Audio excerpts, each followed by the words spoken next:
My name is Brandon Tatum, and this is my story. I was born in Fort Worth, Texas. I came from a split family, had very good parents. And I would say that most of my childhood, I guess my heroes were athletes. I think I wanted to be like Michael Jordan. That was my favorite sports icon. Growing up in Texas, you go to church, you play football, and that's it. So being in Texas, growing up in Fort Worth, everybody plays sports. And so I was no different, and my son was born in 2010, which was towards the end of my college career. And in 2010 was also the year that I was eligible for the NFL draft. I had an agent, and it was projected that I would get drafted in the 6th or the 7th round, which is the last 2 rounds of the NFL draft, to the Oakland Raiders. So my family threw a birthday party and a draft party same day. My agent told me that the Oakland Raiders had contacted him. They're gonna draft me for sure in the 6th or the 7th round to be first safety go. That opportunity came and went. On that draft day, they passed on me. They decided to pick another player, and I was devastated. I cried like a baby, and I had to make a crucial decision to say, okay, now that I put the X on the calendar, where do I go from here? So I decided to do a ride along. I just went to a random substation, and that's why I believe that things are meant to be.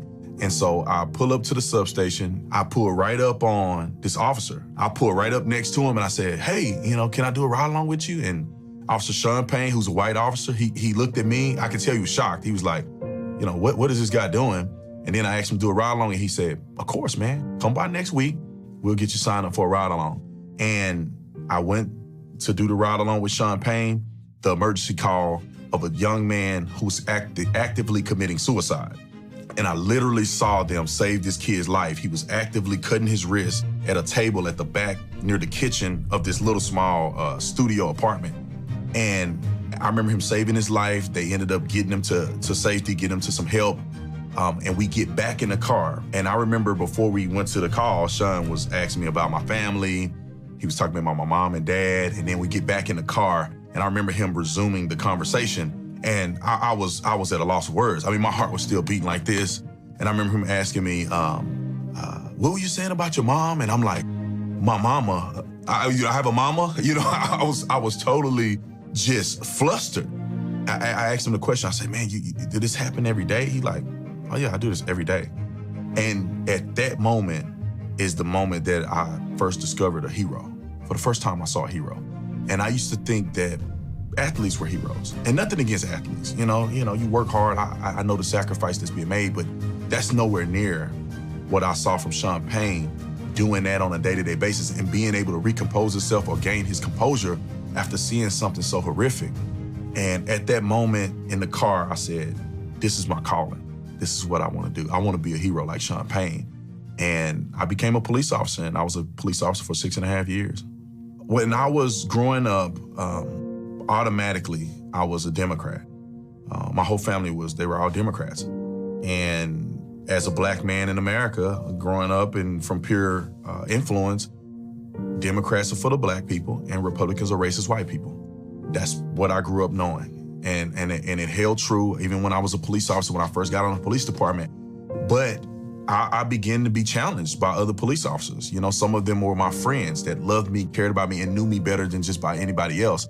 And they would always tell me is that, okay, look at what this side is saying, the Democrat side is saying. Look at what they stand for. And people would tell me, that's not what you stand for, is it? You're a Christian. You believe in this, you believe in this. That's not what they're saying. And I would often say, oh, but I don't agree with that, but I still believe in this side. And over time, it began to wear on me. Those seeds were planted in me to really look at it more consciously. Barack Obama began to say things that were degrading and damaging to the image of law enforcement in America, with Michael Brown and with the police officers that arrested a guy. I think he was a professor at Harvard or something like that, and they arrested him because it appeared that he was breaking into a house. It happened to be his house, but the police officers didn't know that, and Barack Obama didn't verify that. But the first thing he said is that those officers were acting stupidly. I physically saw the reaction of the community from the things that he was saying. People would begin to attack us. People would begin to, especially African-American people, were, oh man, you put me over because I'm black. Man, y'all just out here just doing whatever. And they were directly hearing from the commander-in-chief at the time. It broke me from that loyalty to not being open-minded. And I said, you know what? I will never support anybody who will not stand behind men and women who wear the uniform. And that's what caused me to just be more open to saying, let me look at both sides and not just to stay on one side when it comes to politics.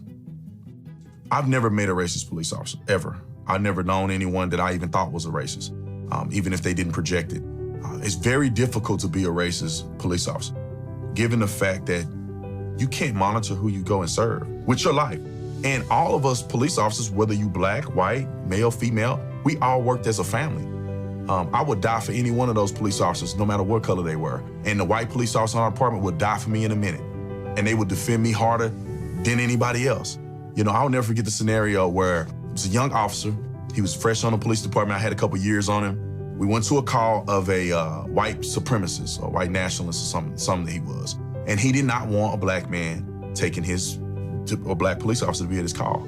We show up. He said, I don't want the black man here. I just want the white officer. And my friend, he's my friend. We got close after that. He ripped his behind. I mean, I almost had to step in the middle of him.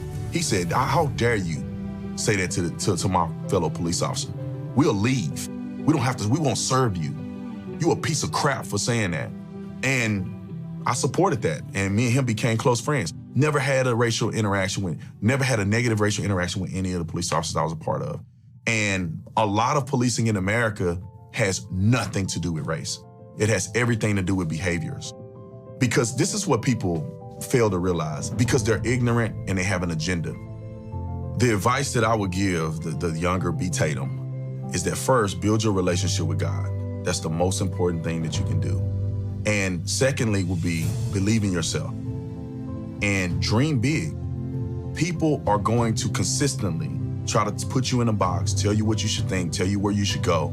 But you got to understand that you're an individual, and that just like you have an individual fingerprint, you are an individual person and you have your own mission in life, and you have to follow that mission. Don't believe in this oppression. Don't believe that you live in the worst country on planet Earth. America is the greatest country that we have ever seen.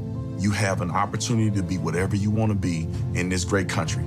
Have integrity, you work hard, and never let anybody stop you, and you will be successful.